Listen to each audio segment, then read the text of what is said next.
Hello friends, how are you all? So first of all, sorry for this delay and hope you are all doing great, and thanks for your patience.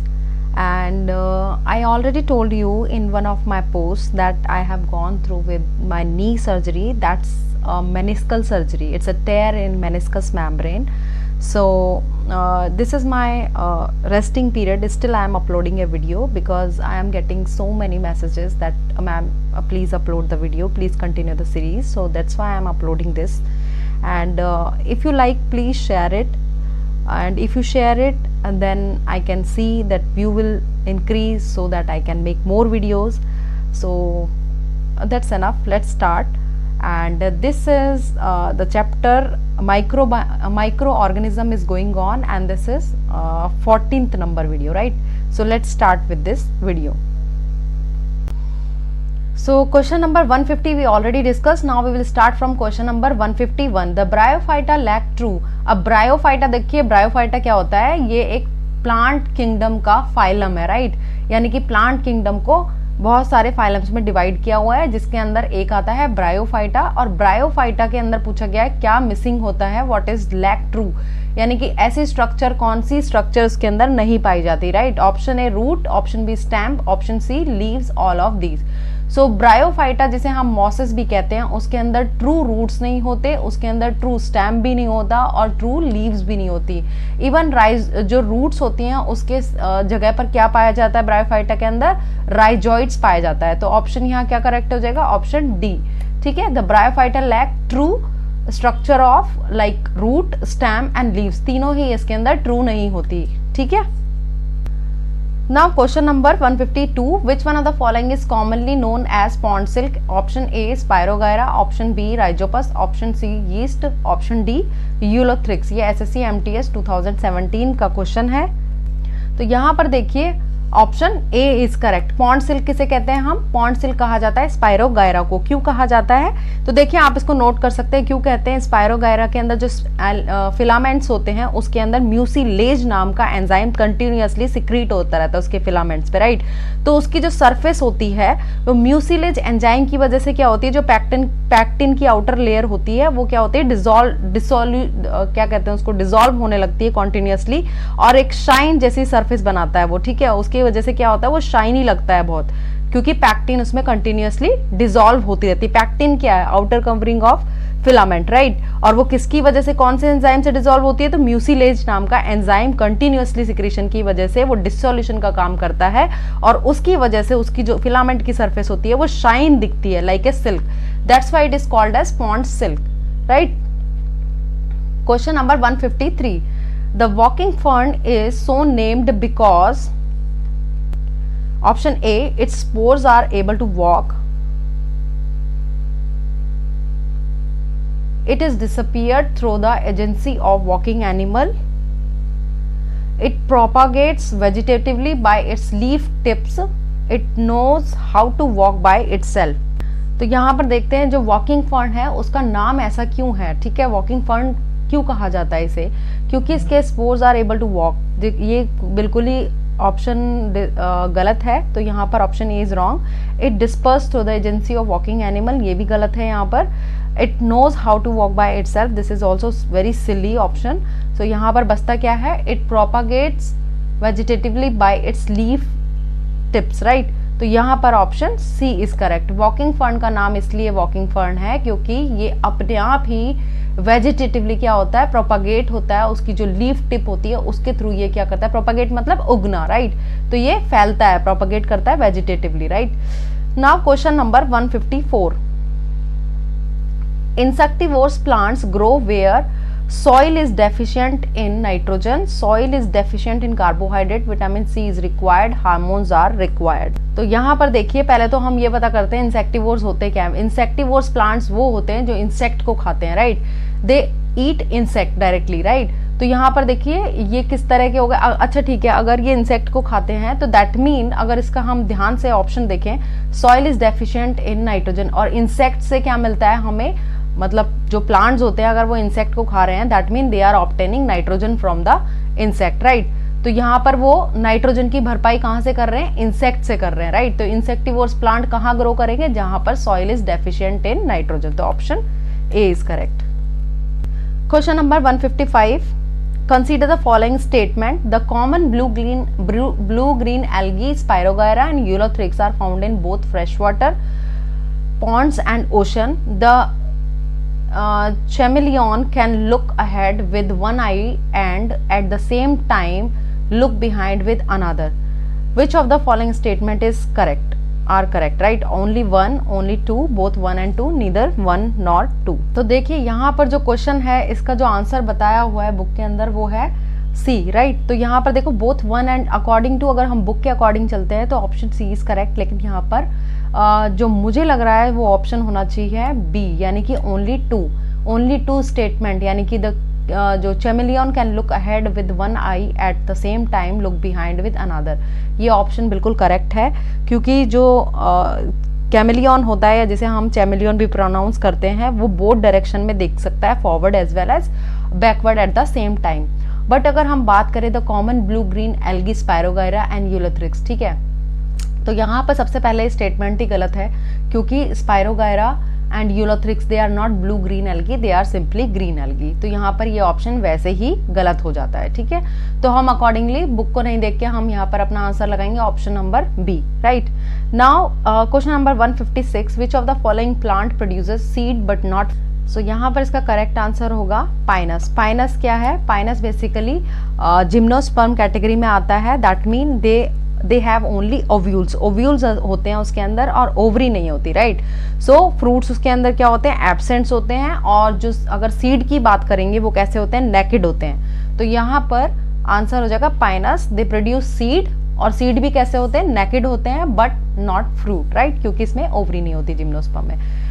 Now question number 157, which of the following is categorise as millet, wheat, rice, sorghum, maize, यहाँ पर correct answer होगा sorghum, ठीक है। Millets आपको पता है, millet जैसे जौ, बाजरा, ज्वार, ये सब कौन सी कैटेगरी में आते हैं, ये मिलेट की कैटेगरी में आते हैं। तो यहाँ पर सोरगम आप देख लेना, ये जौ होता है, ज्वार होता है। बाकी व्हीट, राइस और मेज क्या होते हैं, ये अलग होते हैं, ये मिलेट्स नहीं कहलाते, राइट।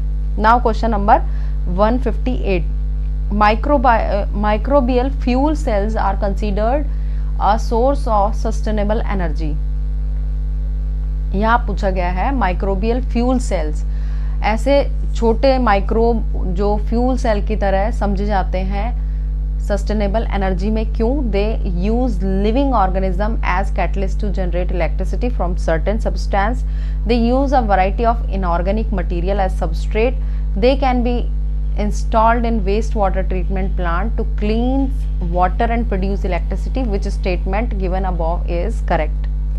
तो यहाँ पर देखिए हमें करेक्ट ऑप्शंस इसमें चूज करने हैं, तीन ऑप्शंस में थे। सबसे पहले they use living organism as catalyst to generate electricity from certain substance, तो ये ऑप्शन गलत है, इलेक्ट्रिसिटी प्रोड्यूस नहीं करते हैं ये। दूसरा है they use a variety of inorganic material as a substrate, तो ये करेक्ट है, ऑप्शन 2 इज करेक्ट। ये बहुत सारे इनऑर्गेनिक मटेरियल को एज ए सबस्ट्रेट उसका यूज करेंगे, उसको कंज्यूम करते हैं और उसके बाद एनर्जी रिलीज करते हैं। तीसरा they can be installed in waste water treatment plant to clean water and produce electricity, तो यहाँ पर ऑप्शन 3 इज ऑल्सो करेक्ट। तो यहाँ पर हो जाएगा आपका option C, right.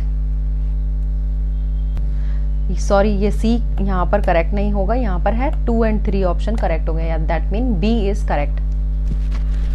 Now question number 159, dog bite can cause rabies, which among the following other animal can also cause rabies? Donkey, bat, horse, crocodile। तो यहाँ पर करेक्ट आंसर होगा बैट्स, यानी कि बी। डॉग के अलावा रेबीज किससे होता है, तो आपको पता होना चाहिए, डॉग के अलावा रेबीज होता है बैट से, right. Now question number 160, penicillin is isolated from fungi, algae, virus, bacteria. तो पेनिसिलिन क्या है, पेनिसिलिन एक एंटीबायोटिक है और वो किससे प्रोड्यूस होती है, option A is correct, fungi से प्रोड्यूस होती है पेनिसिलिन, ठीक है। Now question number 161, which micro organism causes hepatitis B. तो हेपेटाइटिस बी जो होता है वो किसकी वजह से होता है? Option A virus, protozoa, bacteria, none. तो यहाँ पर आएगा हेपेटाइटिस बी का जो कारण है वो है hepatitis B virus. So option A is correct. Now which of the following is not a kharif crop? Kharif crop कौन सी नहीं है इसमें से? Cotton, groundnut, maize, mustard. तो देखो यहाँ पर जो खरीफ क्रॉप होती है, देखो सबसे पहले राबी और खरीफ के क्रॉप के बारे में हमें पता होना चाहिए। खरीफ क्रॉप्स कैसी होती हैं? जो कि रेनी मॉनसून सीजन के स्टार्टिंग में जिनको ग्रो किया जाता है, beginning of the raining season में हम उसको बोते हैं, तो उसको हम कहते हैं खरीफ क्रॉप्स, राइट। और राबी क्रॉप्स वो होती हैं जो कि एंड ऑफ द मानसून बोलेंगे, या फिर हम बोलेंगे बिगनिंग ऑफ द विंटर में इसको सो किया जाता है, इनको ग्रो किया जाता है। तो यहाँ पर देख सकते हैं आप कॉटन, मेज, ग्राउंडनट, ये क्या है? खरीफ क्रॉप्स हैं। And option D mustard is a rabi crop. तो यहाँ पर which of the following is not a kharif crop? तो mustard is not a kharif crop because mustard को हम विंटर सीजन में ग्रो करते हैं, right. Bat can fly in dark because they have strong wings, have sharp eye, produce ultrasonic waves, are natural. ठीक है, तो हमें इसमें से बताना है कि बैट जो होती है वो डार्क में ही क्यों उड़ पाते हैं। तो यहाँ पर देखिए जो बैट्स होती है उनके अंदर जो आई होती है वो बिल्कुल भी शार्प नहीं होती, तो ऑप्शन बी बिल्कुल गलत है। और are natural have strong wings, इस स्ट्रॉन्ग विंग से भी इसका कोई मतलब नहीं है। उनकी जो आईज होती हैं बहुत ही सेंसिटिव होती हैं और वो केवल बहुत ही कम विजन, मतलब बहुत कम देख पाती हैं। ठीक है, तो बेसिकली वो रात में इसलिए फ्लाई करते हैं क्योंकि वो अल्ट्रासोनिक वेव्स प्रोड्यूस करते हैं, राइट। तो उसी के जो अल्ट्रासोनिक वेव्स होती हैं उसी की वजह से वो अडेप्टेड होते हैं रात में चलने के लिए, ठीक है। तो इनकी जो अल्ट्रासोनिक वेव जो प्रोड्यूस करते हैं वो 20 to 100 किलो हर्ट्ज की इनकी रेंज होती है और ये बहुत ज़्यादा हाई होती है। और जब ये किसी ऑब्जेक्ट से टकराती है तो ये वापस बैक होती है और इको जिसको बोलते हैं हम, इको लोकेशन, ठीक है, इको की मदद से ये जान पाते हैं कि हमारा जो प्रे है वो कहाँ पर है, हम कहीं टकरा तो नहीं जा रहे हैं। तो उस वजह से ये फ्लाई कर पाते हैं। इनका विजन होता है डॉन यानी कि सुबह और शाम का ही इनका विजन होता है और ये अल्ट्रासोनिक वेव प्रोड्यूस करते हैं, right. Now question number 164, which of the following animal breathe through the skin? Fish, pigeon, frog, cockroach। तो यहाँ पर करेक्ट आंसर है फ्रॉग, ठीक है। जो फ्रॉग होता है बेसिकली उसकी जो स्किन होती है मॉइस्ट होती है, मॉइस्ट स्किन के ऊपर बहुत सारे पोर्स होते हैं और वही पोर्स क्या करते हैं, ब्रीदिंग का काम करते हैं। यानी कि ब्रीदिंग कैसे, दे एब्जॉर्ब ऑक्सीजन जो होती है वाटर के अंदर जो डिजॉल्व ऑक्सीजन होती है उसको ये पोर की मदद से एब्जॉर्ब करते हैं। तो यहाँ पर ऑप्शन सी इज करेक्ट। ये ऐसा एनिमल है जो कि अपनी स्किन से भी सांस लेता है, right. Which of the following statement regarding viruses is not true? Viruses deemed living cell to reproduce, all viruses are parasite, virus can synthesize their food through photosynthesis, virus are similar to chemical substance outside the host। तो यहाँ पर इसका correct answer है, देखिए सबसे पहले हम देखते हैं वायरस, इसमें से कौन सी स्टेटमेंट करेक्ट नहीं है, ठीक है। तो पहले देखते हैं viruses need living cells to reproduce, तो बिल्कुल करेक्ट है। वायरस जो होते हैं बेसिकली उनको रिप्रोड्यूस करने के लिए, उनको मल्टीपल कॉपी बनाने के लिए होस्ट चाहिए होता है, यानी कि लिविंग सेल्स चाहिए होते हैं। अगर वो बाहर होते हैं, होस्ट में नहीं होते, तो वो कभी भी रिप्रोड्यूस नहीं करते, ठीक है। All viruses are parasite, this is also correct, तो both statement are correct. Third, virus can synthesize their food through photosynthesis, तो बिल्कुल रॉन्ग है। वायरस कभी भी अपना भोजन स्वयं नहीं बनाते बिकॉज ये केमिकल स्ट्रक्चर होती है और ये रिप्रोडक्शन भी, ये मल्टीपल कॉपी भी सिर्फ होस्ट के मदद से बना पाते हैं। और हमने अभी पढ़ा है कि viruses are parasite, parasite means ये दूसरों पे निर्भर होते हैं भोजन के लिए, ठीक है। They will not synthesize their own food through photosynthesis, और प्लांट का काम क्या होता है, फोटोसिंथेसिस करना, right. Option D, virus is similar to chemical structure outside the host, तो बिल्कुल ठीक है। जो वायरस होता है बाहर कैसा होता है, एज ए केमिकल सब्सटेंस की तरह पड़ा होता है, लेकिन जैसे ही ये किसी होस्ट के अंदर एंटर करता है तो ये क्या करता है, मल्टीप्लाई करने लगता है, राइट। तो यहाँ पर option C is correct. 161 and 166, magnification is actual size of specimen, observed size of specimen divide oblique actual size, या एक्चुअल साइज ऑफ स्पेसिमेन और observe size, actual size of specimen into observed size. तो देखिए magnification आपको पता होना चाहिए इसके लिए। मैग्निफिकेशन क्या होता है, देखो हम यूज करते हैं माइक्रोस्कोप्स, राइट। तो माइक्रोस्कोप में जैसे हमने कोई सेल देखी है सपोज, तो हमने जो सेल देखी है वो मैग्नीफाई करके दिखती है उसमें, राइट। तो उसको हम कहते हैं मैग्निफिकेशन, राइट। उसको हम बड़ा करके देख पाते हैं। अब जैसे नेकेड आई से हम कोई चीजें नहीं देख पाते, राइट। हमारी नेकेड आई से हम वायरस नहीं देख सकते, हम बैक्टीरिया नहीं देख सकते, लेकिन अगर हम उसे अंडर द माइक्रोस्कोप देखें उसके अंदर क्या होता है, लेंसेज होते हैं जो उसको मैग्नीफाई कर देते हैं, उसका मैग्निफिकेशन कर देते हैं, यानी कि छोटी इमेज को बड़ा करके हमें दिखाते हैं। तभी हमें पता चल पाता है कि इस बैक्टीरिया की शेप रॉड शेप है, या इसकी गोलाकार शेप है, या ये वायरस है, ठीक है। तो मैग्निफिकेशन क्या होता है basically, option B is correct यहाँ पर। Observed size of specimen versus actual size. Actual size के रेशो में हम उसे देखते हैं, ठीक है। तो उसको हम कहते हैं वो कितना बड़ा हुआ है एक्चुअल साइज से, ठीक है। कितना हमने ऑब्जर्व किया उस स्पेसिमेन को, उसको हम बोलेंगे मैग्निफिकेशन, राइट। तो option B is correct. Now question number 167, Marsilio, fern, horsetail are example of which one of the following plant group? Pteridophyta, Bryophyta, Gymnosperm, Angiosperm। तो यहाँ पर option A is correct. Marcello और fern और horsetail किसके example हैं? ये pteridophyta phylum के example है। और टेरिडोफाइटा बेसिकली क्या होते हैं, स्पोर प्रोड्यूसिंग वेस्कुलर प्लांट होते हैं, ठीक है। इसमें स्पोर का प्रोडक्शन होता है। Now question number 168, which of the following does not have any enzyme in its cell? Lichen, virus, bacteria, algae, या none of the above, more than one of the above। तो बहुत important question है। ऐसा हमें ऐसा organism बताना है जिसके अंदर एंजाइम नहीं होते, ठीक है। तो यहाँ पर लाइकेन है। लाइकेन में भी देखो लाइकेन ग्रो करता है, बैक्टीरिया भी ग्रो करता है अपने आप से सरफेस में, पानी के अंदर, जहाँ भी वो रहता है सॉइल के अंदर। लेकिन वायरस देखो, एल्गी भी क्या है, फोटोसिंथेसिस करता है। तो एंजाइम होंगे बेसिकली सबके अंदर, ठीक है। एक्सेप्ट किसमें नहीं होंगे, वायरस के अंदर नहीं होगा। वायरस अभी मैंने बताया ये जब बाहर होता है, होस्ट के सेल के बाहर होता है, तो कैसा होता है, एज ए केमिकल सब्सटेंस की तरह ये रहता है। लेकिन जैसे ही ये सेल के अंदर घुसता है तो ये क्या करता है, सारी एंजाइम और सारी मशीनरी को टेक ओवर कर लेता है और उसके बाद ये मल्टीप्लाई करता है। तो ये वायरस क्या है, इसके अंदर एंजाइम नहीं होता है, right. In the plant kingdom, fern and fern allies belong to which group? Gymnosperm, Thallophyta, Bryophyta, Pteridophyta। अब ये भी जस्ट हमने देखा था। फर्न किसका एग्जाम्पल है? फर्न एंड फर्न अलाइज जो होते हैं वो टेरिडोफाइटा का एग्जाम्पल है। They are spore bearing vascular plant, right. How do pteridophyta reproduce? With the help of budding, with the help of spore, with the help of pollen, with the help of seeds. तो अभी हमने फिर से ये बोल रहे हैं statement, pteridophytes are spore bearing vascular plants, ठीक है। तो यहाँ पर pteridophyta reproduce with the help of spore. In which of the following type of organism autotrophic nutrition is found? Fungi, virus, protozoa, bacteria.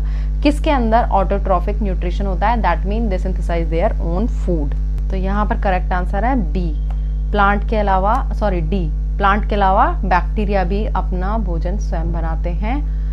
They are autotrophic in nature. Protozoa भी क्या करते हैं, जैसे पानी के अंदर होते हैं, ये कैसे क्या करेंगे, ये अपना भोजन स्वयं नहीं बनाते, ये क्या करते हैं, इंजेस्ट करते हैं, एब्जॉर्ब करते हैं, ठीक है, पानी में होते हैं। और फंजाई भी क्या होती है, हेट्रोट्रॉफिक होती है, अपना भोजन स्वयं नहीं बनाते। और वायरस इज ऑल्सो हेट्रोट्रॉफिक। तो option D is correct. What are cryptogam? Plant having covered seed, flowering plants, non-flowering plant having uncovered seed। So यहाँ पर करेक्ट आंसर है option C, non flowering plants. जो क्रिप्टोगेम्स होते हैं basically वो क्या होते हैं, they have no true flowers और सीड। उनके अंदर ना ही ट्रू फ्लावर्स होते हैं ना ही ट्रू सीड होते हैं। और वो कैसे रिप्रोड्यूस करते हैं? With the help of spores, right. तो नॉन फ्लावरिंग प्लांट को हम बोलते हैं क्रिप्टोगेम्स। और कौन सा फाइलम क्रिप्टोगेम्स कैटेगरी में आता है? तो आप बताएंगे टेरिडोफाइट्स, राइट। तो आज ये हमारा चैप्टर माइक्रो ऑर्गेनिज्म वाला खत्म होता है। इसके बाद हम शुरू करेंगे taxonomy of angiosperm. So thank you very much.